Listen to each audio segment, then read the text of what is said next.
दोस्तों थंबनेल आपने पढ़ लिया कि 4 राशियों को मिलेगा बड़ा सुकून। जी हाँ, आपने बिल्कुल ठीक सुना है और मिलना भी चाहिए। कुछ बड़े काम होने जा रहे हैं। 4 राशि वालों के लिए जीवन में बदलाव की ओर गोचर दिखाई दे रहा है और ये 7 तारीख से अर्ली मॉर्निंग में प्रभाव भी प्रारंभ हो जाएगा। अब आखिर ऐसा होने क्या जा रहा है, विषय ये उठता है। देखिए, मैंने कई वीडियो में आपको ये बताया है। अगर आपने तो गौर करके सुना हो तो, क्योंकि बहुत सारे लोगों की आदत होती है वीडियो को फॉरवर्ड करके सुनना।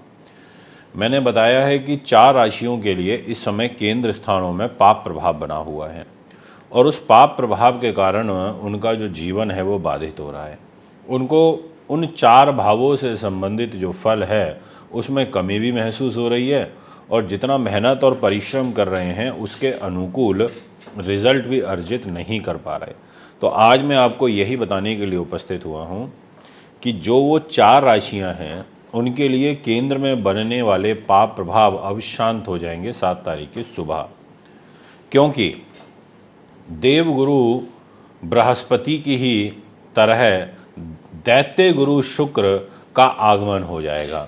दैत्य गुरु शुक्र धनु राशि में आएंगे और जैसे ही धनु में आएंगे तो जो पाप प्रभाव है वो शांत होगा। अब कैसे, वो तो मैं उदाहरण के माध्यम से आपको भी समझाऊंगा ही, डिस्प्ले की कुंडली के माध्यम से। अगर आप हमारे YouTube चैनल पर नए हैं तो आप चैनल को सब्सक्राइब फॉलो अवश्य करें, बेल आइकन के बटन को अवश्य दबाएं ताकि तुरंत सारी इन्फॉर्मेशन आप तक पहुंच सके और आप भी इन वीडियोस के माध्यम से अपने आगे आने वाले कल को संवार पाएँ।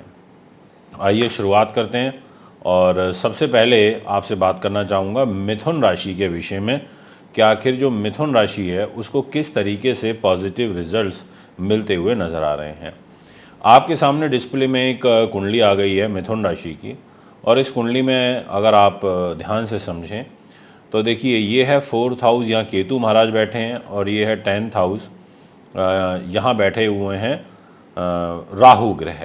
और इसके अलावा यहाँ ना 3 नंबर में कोई ग्रह बैठा, ना यहाँ 9 नंबर में कोई ग्रह बैठा। तो चतुर्थ, सप्तम और दसम इनको केंद्र स्थान बोला जाता है। केंद्र खाली हो गया जिसके कारण फ्लैक्चुएशन रहती है, ऐसे अप डाउन फ्लैक्चुएशन। अब क्या होगा, यहाँ पर 7 तारीख की सुबह शुक्र ग्रह इधर आ जाएंगे 9 नंबर में और आएंगे कहाँ से, इधर से निकल के 8 नंबर से निकलेंगे और 9 नंबर में आके बैठ जाएंगे। ये योग आपके लिए बड़ा अच्छा रहेगा और उत्तम रहेगा। इस योग में आपको रिज़ल्ट बहुत अच्छे मिलेंगे। रिज़ल्ट अच्छे से मतलब है कि पहली चीज़ कि जो दाम्पत्य जीवन है उसमें आपको काफ़ी हद तक रिलीफ मिलेगा। दूसरी चीज़ कि शुक्र क्या लेके आ रहे हैं, ये आपके 5th हाउस यानी कि बुद्धि, उन्नति और संतान के प्रेम के स्वामी होकर के आ रहे हैं सेंटर में यानी कि केंद्र में।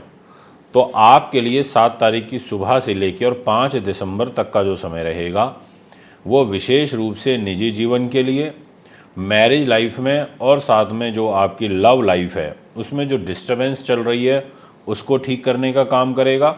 और इसके अलावा यहाँ पर ये आपको जो रिलीफ देगा वो है विशेष रूप से व्यापारिक पार्टनर से सहयोग मिलना और साथ में दैनिक यात्राएं, दैनिक इनकम में इजाफा होना और वो भी लग्जरी से रिलेटेड तक।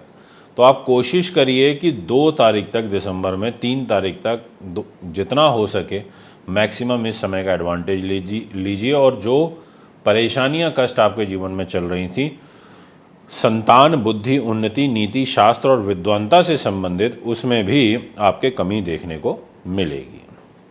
बात करूंगा आपसे नेक्स्ट राशि के बारे में और वो है कन्या। कन्या के दोस्तों, आपको सबसे पहले तो डिस्प्ले की कुंडली दिखाना चाहूँगा। यहाँ पर आ चुकी है कन्या। अब आप समझिए कि जहाँ पर ये 6 नंबर लिखा है इसको 1st हाउस बोलते हैं, यहाँ केतु विराजमान है। जो 4th हाउस है यहाँ कोई ग्रह नहीं है। जो इस 7th हाउस है यहाँ पर राहु विराजमान है और इस 10th हाउस में भी कोई ग्रह नहीं है। अब ये जो 8 नंबर है यहाँ आपको शुक्र देव दिखाई दे रहे होंगे। शुक्र इस घर से निकल के इधर 9 नंबर में आ जाएंगे 4th हाउस में। शुक्र का केंद्र में आना, चतुर्थ भाव में आना, ये एक तरीके से केंद्र का जो पाप प्रभाव है उसको शांत कर देगा। और सबसे महत्वपूर्ण बात कि शुक्र क्या लेके आ रहे हैं। शुक्र के पास दायित्व है एक तो आपकी डेस्टिनी का, भाग्य का। शुक्र ने कहा कि भाई मैं भाग्य का स्वामी हूँ, मैं धार्मिक जीवन का स्वामी हूँ, मैं उत्तम विद्या का स्वामी हूँ, मैं पौत्र प्राप्ति का स्वामी हूँ, मैं धार्मिक यात्राओं विदेश यात्राओं का स्वामी हूँ, और साथ में मैं धन का स्वामी हूँ, परिवार का स्वामी हूँ, वाणी का हूँ, आपके नेत्र का हूँ, रूप खूबसूरती का है। ये यहाँ का भी लॉर्ड शुक्र है और वो इधर केंद्र में सुख साधन प्रॉपर्टी वाहन ज़मीन जायदाद के घर में आएगा। इसका मतलब ये हुआ कि इन चीज़ों से रिलेटेड आपको शुभ फल परिणाम प्राप्त होने लगेंगे, ऐसा आपकी कुंडली कहती है। शुभ ग्रह स्थिति आपकी यहाँ पर मुझे नज़र आ रही है, ये मैं आपसे कहूँगा। यानी कि एक तरीके से जो आपका ग्रह गोचर है वो अनुकूल है, लाभदायक है, लाभप्रद है। तो ये बात तो रही अभी कन्या राशि की। अब बात करना चाहूँगा आपसे नेक्स्ट राशि के विषय में, और वो रहेगी धनु।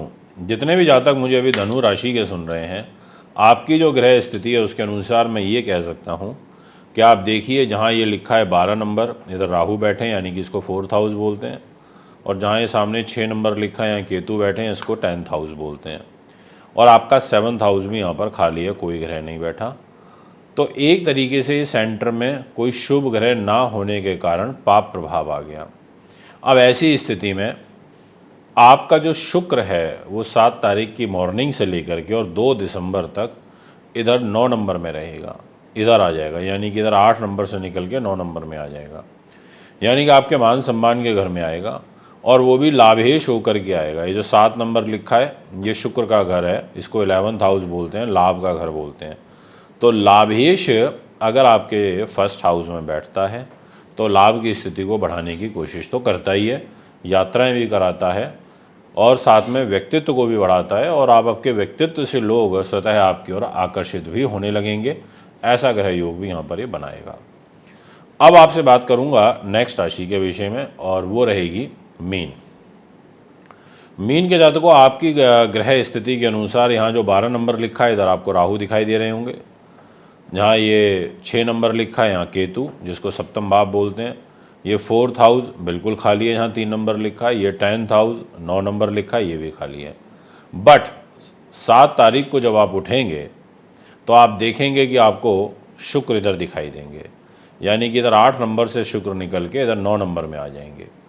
तो आपके भी केंद्र में जो पाप प्रभाव खालीपन था वो दोष दूर होगा।